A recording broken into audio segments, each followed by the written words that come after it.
ஒன்றிய அரசால் திணிக்கப்பட்டிருக்கிற தகுதி தேர்வை ரத்து செய்ய வேண்டும், முழுமையாக ரத்து செய்ய வேண்டும் என்கிற கோரிக்கையை முன்னிறுத்தி சிறப்பான முறையில் ஒருங்கிணைக்கப்பட்டிருக்கிற வரலாற்று சிறப்பு வாய்ந்த இந்த ஆர்ப்பாட்டத்தினை தலைமையேற்று நிறைவாய் உரையாற்றவிருக்கிற எழுச்சி தமிழர் மரியாதைக்குரிய தலைவர் அவர்களே, இந்த நிகழ்வை மிகச் சிறப்பான முறையில் குறுகிய காலத்தில் ஒருங்கிணைத்திருக்கிற நம்முடைய அன்பு தோழர்கள்,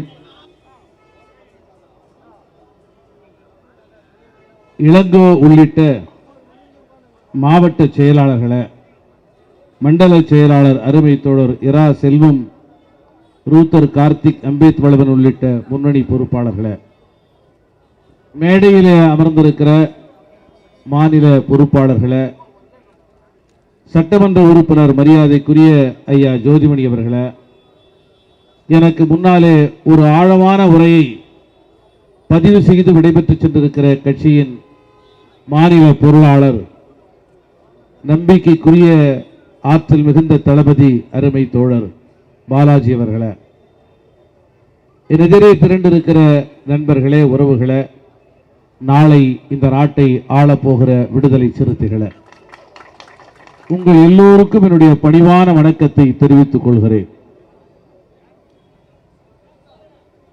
வரலாறா புராணமா என்கிற கேள்விக்கு மத்தியில் நாம் வாசிக்கிற மகாபாரதத்தில் ஏகலைவன் என்கிற ஒரு கதாபாத்திரம் வருகிறது.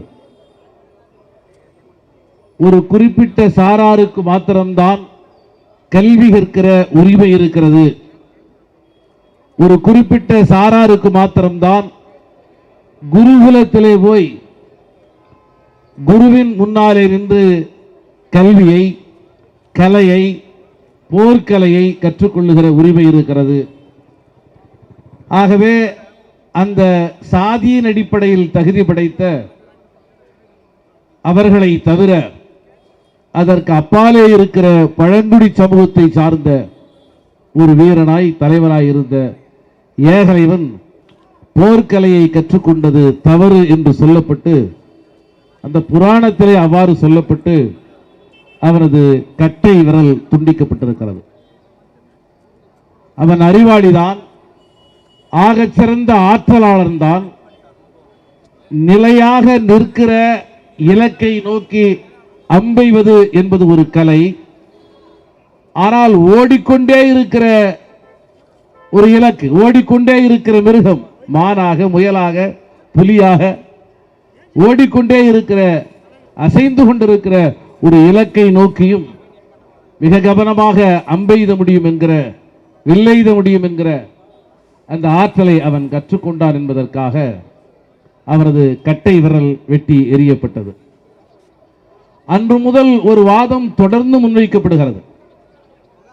அவர்களே உருவாக்கிய அந்த புராணங்களின் அடிப்படையில் கர்ணன் என்பவன் மாவீரனாக இருந்தாலும் கூட ஒரு குறிப்பிட்ட சாதி தகுதி இருந்தால்தான் அவன் யுத்தத்திலே பங்கு பெற முடியும், மன்னர்களுக்கு மத்தியிலே நடக்கிற போட்டியிலே பங்கு பெற முடியும் என்கிற அடிப்படையில் கர்ணன் அவமானப்படுத்தப்பட்டதை நாம் அறிவோம்.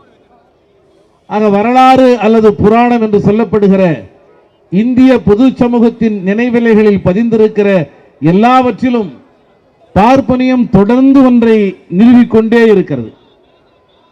ஆற்றல் உனக்கு இருக்கலாம், ஆனால் அதை பிரயோகிக்கிற தகுதி எனக்கு தான் இருக்கிறது. ஆற்றல் உனக்கு இருக்கலாம், ஆனால் வர்ணாசிரம அடிப்படையில் நான் தான் அதை அனுபவிக்கக்கூடிய தகுதியை படைத்தவன்.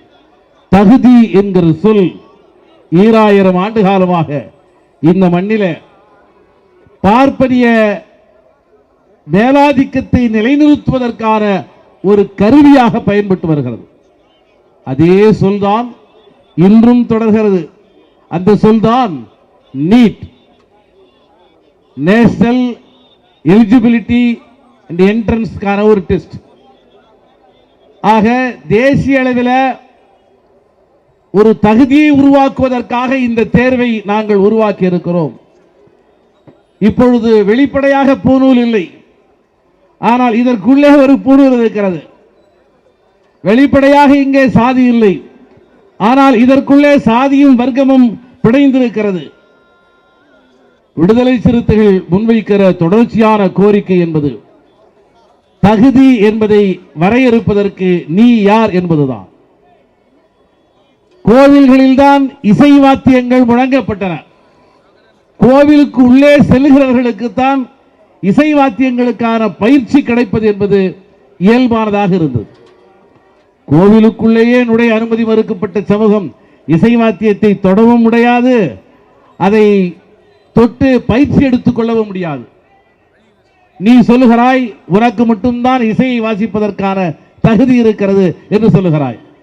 ஆனால் புரட்சியாளர் அம்பேத்கரின் வருகைக்கு பிறகு உருவான சமூக நெகிழ்ச்சியின் விளைவாய் இன்று இளையராஜா என்கிற தமிழன் இசையை, உலகின் இசையை ஆளக்கூடிய அரசராக தலைநிமிர்ந்த ஒரு சூழல் உருவாகி இருக்கிறது. ஆக வாய்ப்பு கிடைத்தால் எங்களது திறமையும் எங்களால் நிலைநிறுத்த முடியும் என்பதுதான் உண்மையானதாக இருக்கிறது.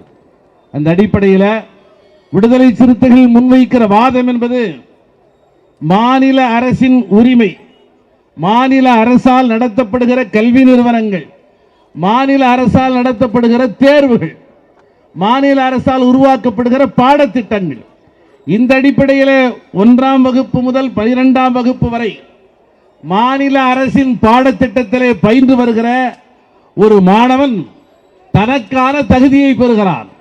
அவன் 12 ஆண்டுகள் தொடர்ந்து தேர்வு எழுதியிருக்கிறான். குறிப்பாக 10ஆம் வகுப்பிலே அவன் தேர்ச்சி பெற்றிருக்கிறான், 11ஆம் வகுப்பிலே தேர்ச்சி பெற்றிருக்கிறான்.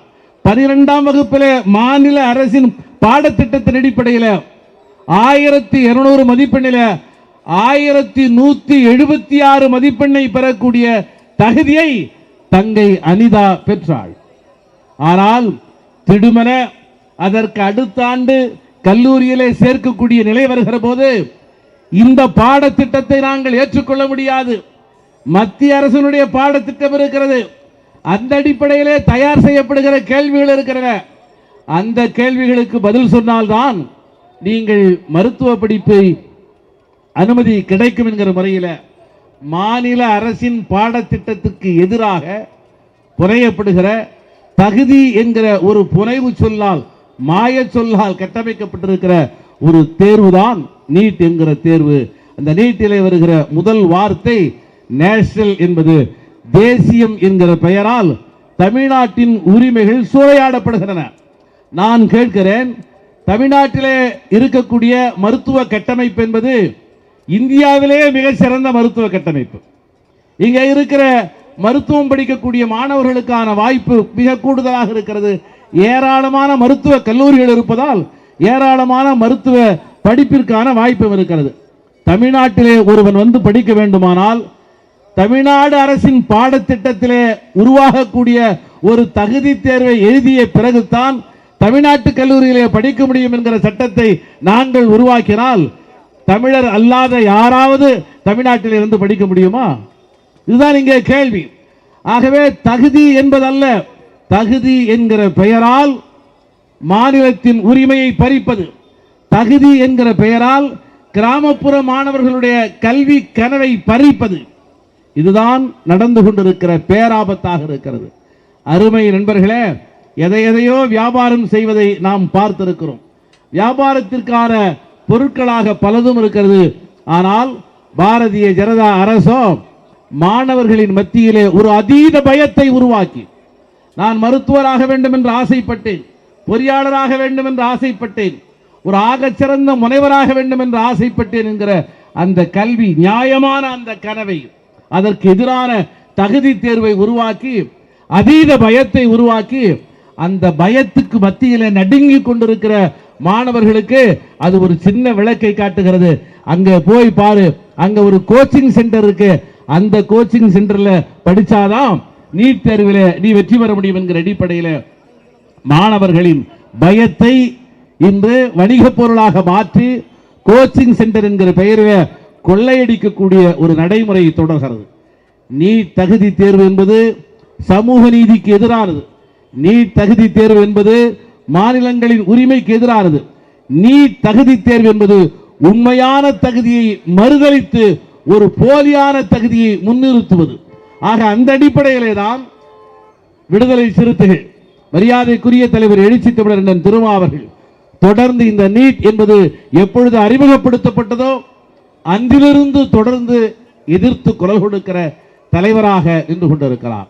புதுதில்லியில கரப்பான் பூச்சி என்று உச்ச நீதிமன்ற நீதிபதியால் ஒரு வசை சொல்லாக பயன்படுத்தப்பட்ட அந்த வசை சொல்லையே இதெல்லாம் எரும மாடு போங்கடா அப்படின்னு சொல்ற மாதிரி, கரப்பாம்பூச்சி போங்கடா அப்படின்னு சொல்லுகிற மாதிரி அவரால் பயன்படுத்தப்பட்ட வசை சொல் என்கிற அடையாளத்தை பயன்படுத்தி கொண்டே இன்று இணையத்தின் மூலமாக லட்சக்கணக்கான இளைஞர்கள் திரண்டு ஒரு மாபெரும் போராட்டத்தை நடத்தியிருக்கிறார்கள். முதல் முறையாக மோடி அரசு ஆட்டம் கண்டிருக்கிறது. அதனுடைய உயர்கல்வித்துறை அமைச்சர் இன்று பதவி விலகக்கூடிய ஒரு நிர்பந்தம் ஏற்பட்டிருக்கிறது. ஆனாலும் கூட இந்த எழுச்சி என்பது கிடைக்கிற சிறிய வெற்றிகளில் கரைந்துவிடக் கூடாது. நீட் என்பது முற்று முழுவதுமாக இங்கே விலக்கப்படுகிற வரை இந்த போராட்டத்தின் வெப்பத்தை அடைகாக்க வேண்டும் என்கிற அடிப்படையில் மரியாதைக்குரிய தலைவர் எழுச்சி தமிழர் திருமா அவர்கள் நீட் தேர்வை முற்று முழுவதுமாக விலக்க வேண்டும் என்கிற இந்த போராட்ட அனலை விடுதலை சிறுத்தைகளின் மூலமாக தமிழ்நாட்டிலே தொடர்ந்து தக்க வைத்திருக்கிறோம். அந்த அடிப்படையில் இந்த மாபெரும் போராட்டத்திற்கு அழைப்பு விடுக்கப்பட்ட மிக குறுகிய நாட்களிலேயே பெருந்திரளாக வந்திருக்கிற இளைஞர்களை பார்க்கிற போது, தோழர்களை பார்க்கிற போது, விடுதலை சிறுத்தைகளை பார்க்கிற போது எந்த புயல் வந்தாலும் எந்த பூகம்பம் வந்தாலும் விடுதலை சிறுத்தைகளை கரைத்து விடவே முடியாது என்று நான் புரிந்து கொள்கிறேன். அருமை உறவுகளே, மனம் நிறைவாக இருக்கிறது. எழுச்சி தமிழர் அண்ணன் திருமா அவர்கள் நம்மை சமூக நீதியின் பாதையிலே அழைத்து கொண்டு செல்கிறார். தமிழ் தேசிய எழுச்சி மாநாடு அறிவிக்கப்பட்டிருக்கிற இந்த நிலையில ஒன்றிய அமைச்சர் தான் பதவி விலகிவிட்டாரே, இந்த போராட்டத்தை தவிர்த்து விடலாமா என்கிற கேள்வி எழுந்தபோது இல்லை இல்லை, நீட் எதிர்ப்பு போராட்டமும் தமிழ் தேசியத்திற்கான ஒரு போராட்டம் தான், தமிழர்களின் உரிமைக்கான போராட்டம் தான், மாநில உரிமைகளை நிலைநாட்டுவதற்கான போராட்டம் தான் என்கிற ஒரு அரசியல் வெளிச்சத்தோடு இந்த போராட்டம் என்பது இன்று தமிழ்நாட்டிலே நடைபெற்றுக் கொண்டிருக்கிறது. இந்த மேடையை பயன்படுத்தி கொண்டு மரியாதைக்குரிய எழுச்சி தமிழர் நம்முடைய தலைவர்களிடத்தில் நானும் ஒரு வேண்டுகோளை வைக்க நான் கடமைப்பட்டிருக்கிறேன். கடந்த ஆட்சி காலத்திலே தங்களது வழிகாட்டுதலோடு ஏராளமான திட்டங்கள் உருவாக்கப்பட்டன. அப்படிப்பட்ட திட்டத்திலே ஒன்றுதான் அண்ணல் அம்பேத்கர் அயலக உயர்கல்வி உதவி தொகை திட்டம் என்பது. ஆண்டொன்றுக்கு 36 லட்சம் ரூபாயை நம்முடைய மாணவர்களுக்கு தந்து சர்வதேச தரம் வாய்ந்த பல்கலைக்கழகங்களிலே போய் படிக்க வைப்பதற்கான ஏற்பாடு செய்யக்கூடிய மகத்தான உன்னதமான திட்டம் அந்த திட்டம். அந்த திட்டத்திற்கு யுனைடெட் கிங்டம் என்கிற அரசு இப்பொழுது ஒரு முட்டுக்கட்டையை போட்டிருக்கிறது. அந்த யுனைடெட் கிங்டம் என்கிற அரசில் யூனிவர்சிட்டி ஆஃப் மான்செஸ்டர் என்று சொல்லக்கூடிய பல்கலைக்கழகத்திலே தேர்வான இடம் கிடைத்திருக்கிற நிதிஷ்குமார் என்கிற நம்முடைய தாம்பரம் பகுதியை சார்ந்த மாணவர் கடந்த ஆண்டு சற்றேறக்குறைய யுனைடெட் கிங்டம் என்கிற அந்த பகுதியிலே 140க்கும் மேற்பட்ட மாணவர்கள் படித்திருக்கிறார்கள். சர்வதேச தரம் வாய்ந்த பள்ளிக்கூடங்களிலே பல்கலைக்கழகங்களிலே நம்முடைய மாணவர்கள் படிக்கிறார்கள். அதில் 100 ஒருவராவது புரட்சியாளர் அம்பேத்கரை போல, எழுச்சி தமிழர் திருமாவை போல திரும்பி தாயகம் வருவார்கள் என்கிற நம்பிக்கை விடுதலை சிறுத்தைகளுக்கு இருக்கிறது. ஏனென்றால் விடுதலை சிறுத்தைகள் தான் அந்த திட்டத்தை முன்மொழிந்தவர்கள். ஆனால் இப்பொழுது ஒன்றிய அரசிலே இருக்கிற அதிகாரிகளின் தூண்டுதலால் யுனைடெட் கிங்டம் என்கிற அந்த அரசின் கட்டுப்பாட்டிலே இருக்கிற யூனிவர்சிட்டி ஆஃப் மான்செஸ்டரிலே இருந்து ஒரு உத்தரவு பிறப்பிக்கப்பட்டிருக்கிறது. தமிழ்நாட்டிலே இருந்து வருகிற மாநில அரசின் கல்வி உதவி தொகையை நாங்கள் ஏற்றுக்கொள்ள மாட்டோம். நாம் 36 லட்சம் ரூபாயை கொடுப்பதற்கான ஒப்புதலை தமிழக அரசு வழங்கி இருக்கிறது. ஆனால் தமிழ்நாடு அரசு தந்தால் அதை ஏற்றுக்கொள்ள மாட்டோம். ஒன்றிய அரசு, யூனியன் கவர்மெண்ட், இந்திய அரசு, மோடி அரசு கொடுத்தால்தான் ஏற்றுக்கொள்வோம் என்று யுனைடெட் கிங்டம் கட்டுப்பாட்டில் இருக்கிற அந்த மான்செஸ்டர் பல்கலைக்கழகம் குறிப்பிட்டிருப்பது என்பது ஒரு அபாயகரமான ஒரு அறிவிப்பாக நான் பார்க்கிறேன். மரியாதைக்குரிய நம்முடைய எழுச்சி தமிழர் நம்முடைய தலைவர் அவர்கள் இதில் கவனம் செலுத்துவார். நிச்சயமாக இந்த தடைகளை தகர்த்தெறிவார்.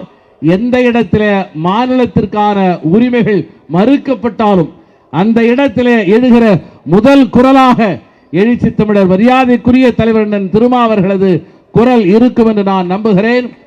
தகுதி தகுதி தகுதி என்கிற பெயரிலே ஏகலைவன் தொடங்கி இன்று வரை எங்களுக்கு எதிராக நீளுகிற எல்லா ஆயுதங்களையும் முறியடிப்போம், தலை நிமிர்ந்து நிற்போம். இது தலைவர் அண்ணன் திருமாவின் காலம், இது சிறுத்தைகளின் காலம் என முழங்கி விடைபெறுகிறேன். நன்றி, வணக்கம்.